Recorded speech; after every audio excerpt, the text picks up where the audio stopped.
1 कह रहा है when a body falls freely towards the earth then its total energy. बच्चों देखिए, कोई बॉडी अगर अर्थ की तरफ फ्रीली फॉल कर रही है, ये देखिए कोई बॉडी हमारे पास इस तरीके से, ठीक, इसका मास m है और ये अर्थ की तरफ इस तरीके से फ्री फॉल कर रही है। चलिए कराते हैं इसको, 1 2 3 स्टार्ट। ये ऐसे, ये देखिए ऐसे फ्री फॉल कर रही है। तो जब कोई बॉडी अर्थ की तरफ फ्री फॉल कर रही है तो क्या होगा, आपको अच्छी तरीके से पता होगा कि इस बॉडी की एनर्जी ना तो इंक्रीज होगी ना तो डिक्रीज होगी, इस बॉडी की एनर्जी कांस्टेंट रहेगी। ठीक है, अब इसको आइए हम आपको थोड़ा सा एक्सप्लेन करते हैं। देखिए एक्सप्लेन हम आपको एक एग्जांपल से करते हैं, जिससे आपको बहुत ही इजीली यहाँ पे चीजें समझ में आ जाएंगी। तो इस एग्जांपल को देखिए बच्चों, मान लीजिए कि ये कोई बॉल है, करेक्ट, ये बॉल अभी पोजीशन ए पर है, ठीक है ना, ये बॉल है और ये पोजीशन ए पर है। ये बॉल बहुत सारी पोजीशंस में आपको दिखाऊंगा यहाँ पर।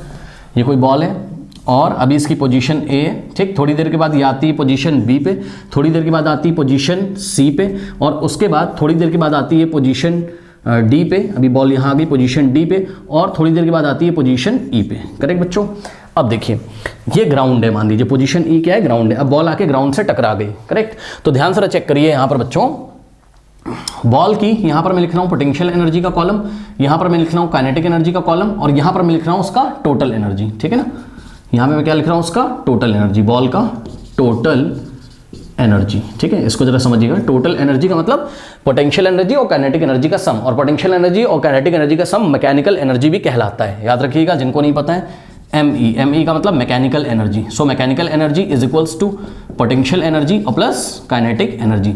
तो देखो बच्चों, जब ये बॉल पोजीशन ए पे, तो ग्राउंड से सपोज ये h हाइट पे, ठीक है ना, तो यहां से यहां तक की हाइट कितनी है, h है, ये इस तरीके से, ये देखिए, ठीक है ना। तो आपको पता है अगर कोई बॉडी h हाइट पे है ग्राउंड से, तो उसमें एक पोटेंशियल एनर्जी होगी, ठीक है ना, mgh फॉर्मूला। पोटेंशियल एनर्जी का फॉर्मूला क्या होता है, सभी बच्चों को पता है। पोटेंशियल एनर्जी का फॉर्मूला क्या होता है बच्चों, mgh, करेक्ट। m क्या है, mass of the body, g क्या है, एक्सलेशन ड्यू टू ग्रेविटी, और h क्या है, हाइट फ्रॉम द ग्राउंड। ठीक है, ग्राउंड से वो कितने हाइट पे, करेक्ट। सो इसमें कुछ ना कुछ पोटेंशियल एनर्जी है। तो मान लो कि अभी कितनी पोटेंशियल एनर्जी है, जब इस बॉल को मैंने यहाँ पे ऐसे पकड़ा हुआ है ग्राउंड से h हाइट पे, तो लेट अस अज्यूम कि इसके पास जो पोटेंशियल एनर्जी है 20 जूल से, कितनी है, 20 जूल से, करेक्ट। तो देखो अभी ये बॉडी मोशन नहीं कर रही है, और जब कभी भी कोई बॉडी मोशन नहीं कर रही है तो उसकी काइनेटिक एनर्जी कितनी होती है, 0। अभी मैंने इसको ऐसा पकड़ रखा है, करेक्ट। तो पोजीशन ए पे, यानी कि ऐसे टॉप पे हमने इसको पकड़ रखा है, तो इसकी काइनेटिक एनर्जी कितनी हो जाएगी, 0 जूल। ओके बच्चों, नाउ इसकी टोटल एनर्जी निकालिए, 20 + 0 कितनी हो गई, 20। ये बात आपको समझ में आई होगी, ठीक है बच्चों। देखिए मैं आपको काइनेटिक एनर्जी का फॉर्मूला बताता हूँ। सो काइनेटिक एनर्जी का फॉर्मूला जो होता है वो होता है 1/2 mv², हाफ mv²। m क्या होता है, मास, 1/2 क्या है, कांस्टेंट है, v क्या है, स्पीड। ठीक है ना। तो ध्यान से चेक करो, जब हमने इसको यहाँ पे पकड़ के रखा है, स्पीड या आप बोल सकते हैं वेलोसिटी है, ठीक। तो ये देखिए जरा, क्योंकि बॉडी स्ट्रेट लाइन में मोशन कर रही है, तो जो वेलोसिटी का मैग्नीट्यूड होगा उसी को हम स्पीड बोलेंगे, ठीक है ना। अच्छा, तो यहाँ पे देखिए बच्चों, इस तरीके से बॉडी को जब हमने पकड़ के यहाँ पे रखा हुआ है, ठीक है, पोजीशन ए पे, तो बताइए इसका v कितना है, v मतलब इसकी स्पीड कितनी है, 0। तो v का वैल्यू 0 रखो, काइनेटिक एनर्जी कितनी हो जाएगी यहाँ पे, 0। भाई जब बॉडी में स्पीड होगी, जब बॉडी मोशन कर रही होगी, तभी तो उसमें काइनेटिक एनर्जी होगा, ठीक है ना।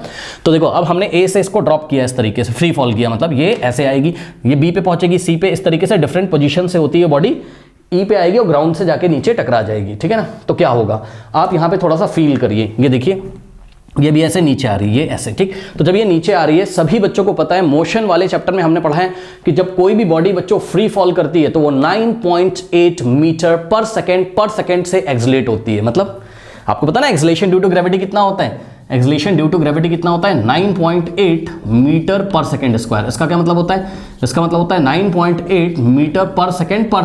ठीक है बच्चों, ठीक है। यानी कि बॉडी की जो स्पीड है वो 9.8 मीटर पर सेकेंड के रेट से इंक्रीज कर रही है, यानी कि हर एक सेकंड में बॉडी की स्पीड 9.8 मीटर पर सेकेंड बढ़ जाएगी। यानी कि जब ये फ्री फॉल कर रही है पोजीशन ए से, ठीक है, तो पोजीशन ए पे तो इसकी कोई स्पीड नहीं है, लेकिन जैसे वो पोजीशन बी पे पहुंची होगी, उसकी कुछ ना कुछ स्पीड होगी, कुछ ना कुछ वेलोसिटी होगी उसकी, करेक्ट। अब जब बॉडी में बच्चों वेलोसिटी है, बॉडी के पास मास है, तो उसके पास कुछ ना कुछ काइनेटिक एनर्जी हो जाएगी, ठीक है ना।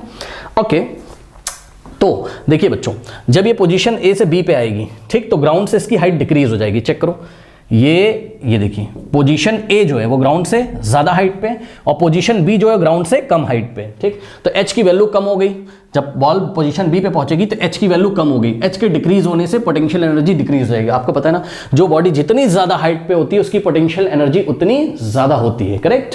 सो पोजीशन बी की जो हाइट है वो कम है, चेक करो, सिर्फ इतनी है, एक ही ज़्यादा थी, ठीक। बी की पोजीशन ग्राउंड से यहाँ तक ये हाइट है, करेक्ट। सो एच की वैल्यू डिक्रीज होने से पोटेंशियल एनर्जी डिक्रीज हो जाती है, ठीक है ना। सो मान लो कि 20 जूल से डिक्रीज होकर कितनी हो गई, 15 जूल हो गई, ओके स्टूडेंट्स। सो 20 से डिक्रीज हो गई पोटेंशियल एनर्जी, कितनी हो गई 15, तो 5 जूल कहाँ गई, तो जवाब है law of conservation of energy. हमें पता है एनर्जी को ना तो हम क्रिएट कर सकते हैं ना तो डिस्ट्रॉय कर सकते हैं, एनर्जी को हम केवल क्या कर सकते हैं, ट्रांसफॉर्म कर सकते हैं from one form to another form, ठीक है। या हम सिंपल शब्दों में बोले तो total energy of a system remains constant, correct.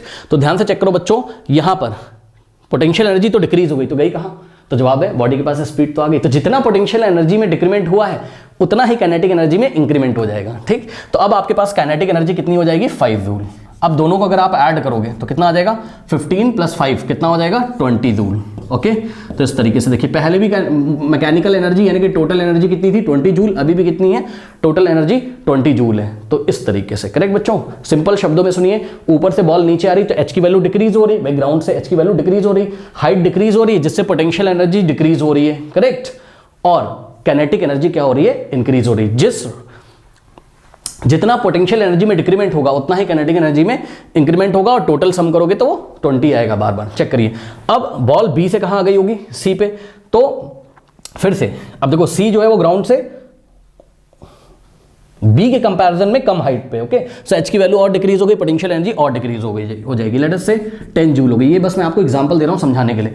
तो देखिए पोटेंशियल एनर्जी में 5 का डिक्रीमेंट हुआ, तो ये पोटेंशियल एनर्जी कहां गई, तो जवाब है, हमने आपको क्या बताया, देखिए फ्री फॉल हो रही तो 9.8 मीटर पर सेकंड स्क्वायर से एक्सलेट हो रही है, यानी कि 9.8 मीटर पर सेकंड के हिसाब से इसकी स्पीड इंक्रीज कर रही है, ठीक। तो स्पीड थोड़ी और बढ़ गई होगी, यानी कि वी का वैल्यू थोड़ा और इंक्रीज हो गया होगा, तो काइनेटिक एनर्जी और बढ़ जाएगी, ठीक है ना। सो यहां पे जो डिक्रीमेंट आया है पोटेंशियल एनर्जी में, उतना ही इंक्रीमेंट कहां जाएगा, काइनेटिक एनर्जी में। सो काइनेटिक एनर्जी कितनी हो गई, अब 5 थी तो यहां से देखो 15 से कितना हो गया, 10, कितने की कमी है, 5 की, तो इसमें 5 और ऐड कर देंगे तो यहां पे देखिए 10 जूल हो गया, करेक्ट। दोनों को ऐड करोगे 10 + 10 20 जूल्स। सो टोटल एनर्जी अभी भी कितनी आ रही, 20 जूल। अब आप समझ गए होगे। इसी तरीके से पोजीशन डी पे आएगा, करेक्ट। सो ग्राउंड से हाइट और कम हो गई, एच की वैल्यू कम, पोटेंशियल एनर्जी कम हो जाएगी, 10 से डिक्रीज हो गई, कितनी हो गई, 5 जूल, करेक्ट बच्चों। और यहाँ पे जो डिक्रीमेंट हुआ है वही काइनेटिक एनर्जी में इंक्रीमेंट हो जाएगा, क्योंकि नीचे पहुंचते पहुंचते बॉल की स्पीड और ज़्यादा बढ़ गई होगी, यानी कि वी का वैल्यू और ज़्यादा बढ़ गया होगा। सो यहाँ पे आ गया देखिए 15 जूल, और 15 + 5 करोगे तो वापस आपको कितना मिलेगा, 20 जूल। और इसी तरीके से जब बॉल जस्ट ग्राउंड पे आ जाएगा बच्चों, जैसे ही टकराएगा तो सोचिए क्या होगा, एच का वैल्यू कितना हो जाएगा, 0।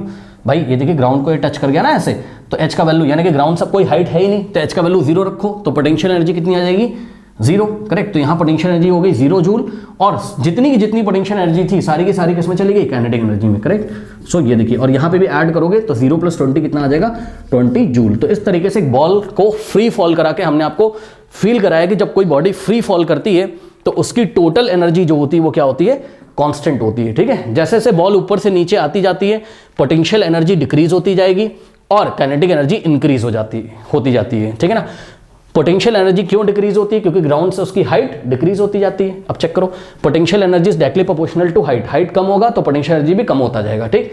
और जैसे जैसे वो नीचे आती जाती है बॉडी की स्पीड बढ़ती जाती है, क्यों, क्योंकि बॉडी एक्सलेट करती है 9.8 मीटर पर सेकंड स्क्वायर से, करेक्ट। तो बॉडी की स्पीड क्या होगी, बढ़ती जाएगी, या बॉडी की वेलोसिटी क्या होगी, बढ़ती जाएगी। बॉडी की वेलोसिटी बढ़ने के कारण काइनेटिक एनर्जी बढ़ती जाती है, लेकिन टोटल एनर्जी में कोई फर्क नहीं पड़ता है, टोटल एनर्जी हमेशा क्या रहती है, कांस्टेंट रहती है, करेक्ट। सो चेक कर लीजिए, when a body falls freely towards the earth then its total energy remains constant. So option C is the correct option, okay, note कर लीजिए।